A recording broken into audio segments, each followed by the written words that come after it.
A number of animals, including mammals, insects, and reptiles, exhibit a type of adaptive behavior known as playing dead or tonic immobility. This behavior is commonly seen in animals that are lower on the food chain but can be exhibited in higher species. When faced with a threatening situation, an animal may appear lifeless and may even emit odors that resemble the smell of decaying flesh. Also known as Thanatosis, playing dead is often used as a defense mechanism, a trick to catch prey, or a means to sexually reproduce.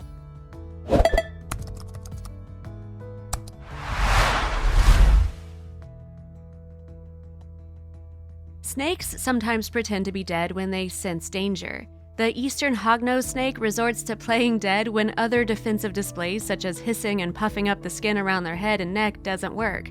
These snakes turn their belly up with their mouths open and their tongues hanging out. They also emit a foul-smelling liquid from their glands that deters predators. Certain animals play dead as a defense against predators. Entering into a motionless catatonic state often dissuades predators as their instinct to kill drives their feeding behavior. Since most predators avoid dead or rotting animals, displaying Thanatosis in addition to producing foul odors is enough to keep predators at bay. Equally, the number of times that an individual can remain static is unpredictable and not only long. This means that it will be difficult for a predator to predict when a prospective prey item will make a movement, thereby attracting its attention and becoming a meal to feed on. Charles Darwin documented a beetle that remained static for 23 minutes. Even so, the University of Bristol has recorded a single antlion larva feigning to be dead for an outstanding 61 minutes. Beasts of prey are hungry and cannot wait for long. Likewise, prey may be missing chances to move on with their lives if they chose to remain motionless for a long period of time. So, faking death might be best seen as a deadly game of hide-and-seek in which prey might win most by faking death if the predator's alternative victims are available.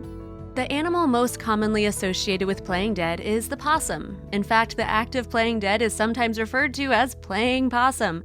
When under a threat, possums can go into shock. Their heart rate and breathing is reduced as they fall unconscious and become stiff. By all appearances, they seem dead. Possums even excrete a liquid from their anal gland that mimics odors associated with death. Possums can remain in this state for as long as 4 hours. A number of different bird species play dead when under threat. They wait until the threatening animal has lost interest or is not paying attention, and then they spring to life and make their escape. This behavior has been observed in quail, blue jays, different species of ducks, and hens.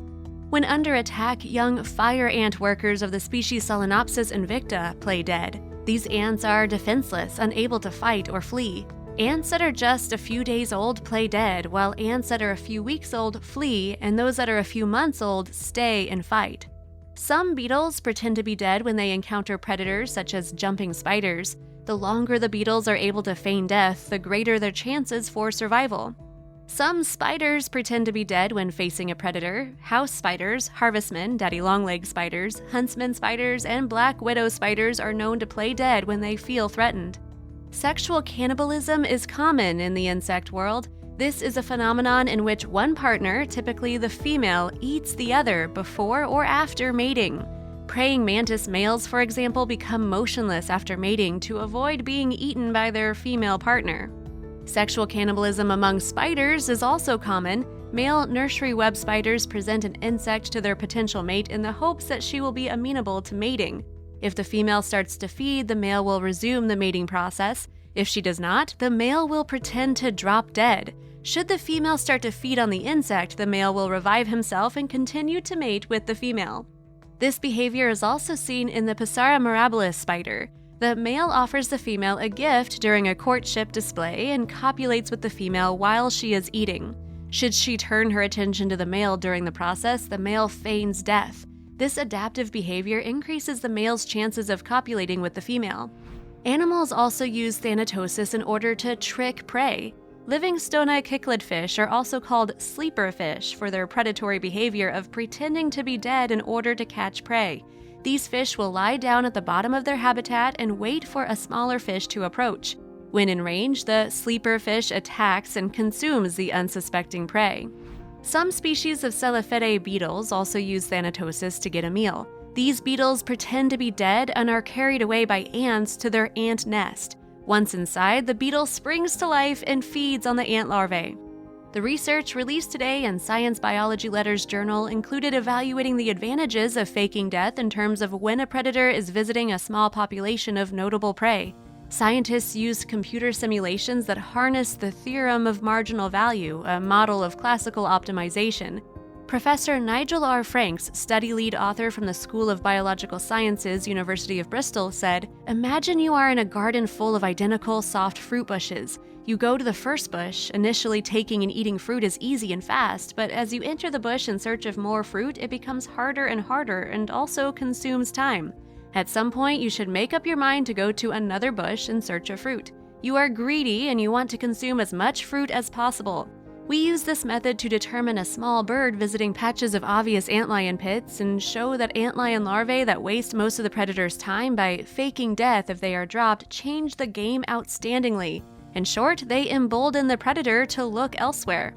The suggestion that this model brought is that antlion larvae would not win considerably if they chose to remain motionless for even more time than they actually do. This advocates that in this race of arms between prey and predators, faking of death has been lengthened to such an extent that can barely be corrected. Professor Franks concluded playing dead is like playing a conjuring trick. Magicians divert the attention of an audience from seeing their performing arts by telling them to look elsewhere. Accurately with the antlion larvae feigning death, the predator also looks elsewhere. Playing dead looks like a very good way to stay alive.